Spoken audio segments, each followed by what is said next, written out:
3 vous a présenté la météo avec Union Matériaux.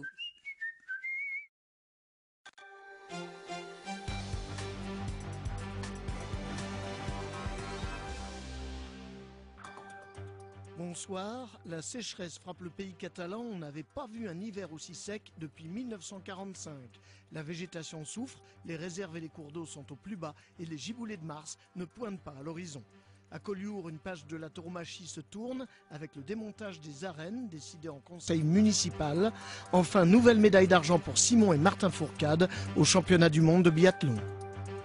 Très peu de pluie, beaucoup de tramontane cet hiver. L'état de sécheresse est particulièrement préoccupant pour notre département. Des trombes d'eau à l'automne dernier et depuis plus rien ou si peu. En 3 mois, il est tombé 6 fois moins de pluie qu'en temps normal. Un record depuis 1945 qui n'est pas sans conséquence sur la végétation que ces spécialistes analysent. Nous voyons que la végétation subit les aléas climatiques, le vent, le froid, la sécheresse.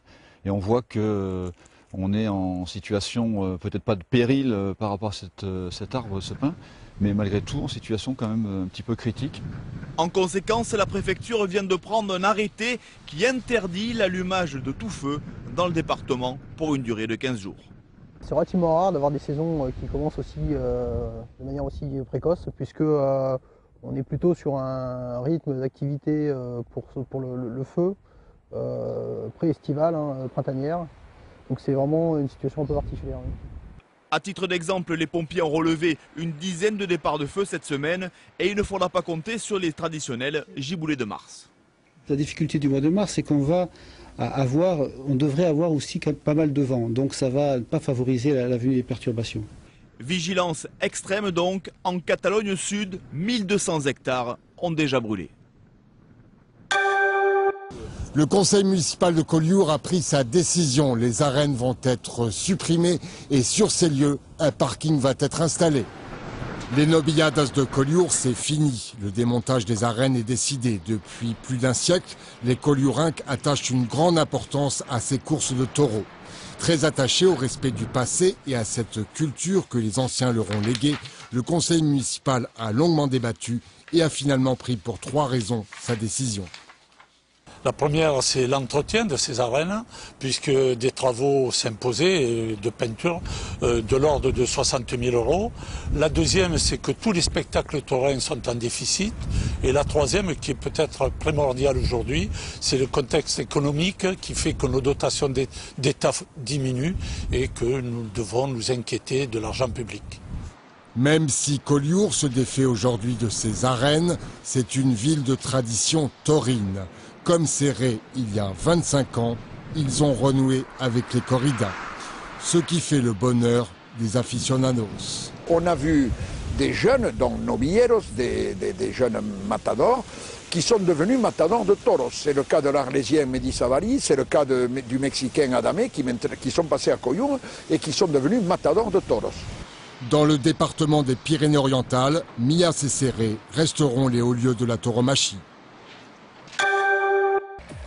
Une médaille d'argent qui a un goût de déception pour le relais français de biathlon. Intercalés en 2e et 4e relayeurs, Simon et Martin Fourcade ont connu des fortunes opposées. L'aîné a lancé l'équipe de France en tête de cette épreuve des championnats du monde, mais le cadet, pourtant double médaillé d'or, a raté 5 tirs, laissant filer les Norvégiens vers la victoire finale. C'est malgré tout le 4e podium pour les 2 Catalans, issus de la filière de formation biathlon de Font-Romeu. Après les victoires des frères Fourcade aux mondiaux et celle du junior Aristide Beg, la formation des biathlètes de Font-Romeu est à l'honneur. Mais comment font-ils pour arriver à de tels résultats avec des petits moyens? La fédération allemande de biathlon, c'est le budget de la fédération française de ski. Tout ski confondu, toute guise confondue. Ensuite, derrière, bien entendu, il y a l'engouement, il y a l'envie de ce qui sort autour des athlètes et qui travaillent. Il y a l'envie de l'athlète lui-même, il y a l'environnement qu'on a ici qui est merveilleux à Font-Romeu et qui nous permet d'avancer. Premier élément de la chaîne, un club qui permet de s'exercer au tir dès l'âge de 10 ans avec des carabines à air comprimé. C'est un plus parce que la position couchée et debout, elle est très difficile à avoir. Et quand on commence à 15 ans ou plus tard, c'est vraiment une position délicate. C'est pas tous les jours qu'on se met comme ça en fait. Du coup, quand on est jeune, c'est beaucoup plus facile. Pour les plus motivés, la suite logique, c'est la section sport-études, puis le pôle espoir pour l'élite. Le tout réuni au sein du lycée de Font-Romeu à 1850 mètres d'altitude. Autre plus pour la partie scolaire, les futurs grands champions bénéficient d'un suivi personnalisé lorsqu'ils ratent des cours. Ils en ratent beaucoup, mais par contre on a une attention particulière pour eux dès qu'ils reviennent. Donc on met en place des heures de tutorat, ça s'appelle du tutorat, qui sont en dehors de nos heures de cours. On vient spécialement au lycée pour les effectuer avec l'élève qui est libéré à ces moments-là. Reste un élément déterminant, l'environnement familial. C'est faire un choix tellement important dans une vie à 18 ans que de dire bon ben voilà, mes études elles passeront après une carrière de haut niveau qui reste hypothétique. Vous avez intérêt quand vous êtes athlète à croire en vous et puis vous avez intérêt à avoir des parents aussi qui croient en vous. C'est ce que l'on souhaite à ces futures graines de champions, tous fans de leurs aînés.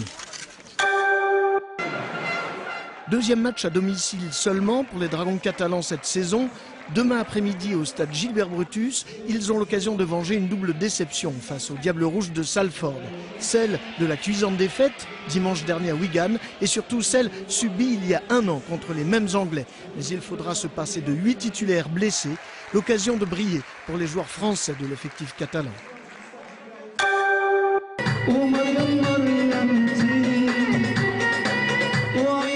Et pour terminer ce journal, un voyage musical vers le Maroc avec le groupe Zitou. L'association Rossignol propose ce soir le caveau de l'Orient au Palais des Congrès, au menu couscous, thé à la menthe et gâteau, le tout accompagné par des mélodies traditionnelles et danseuses orientales.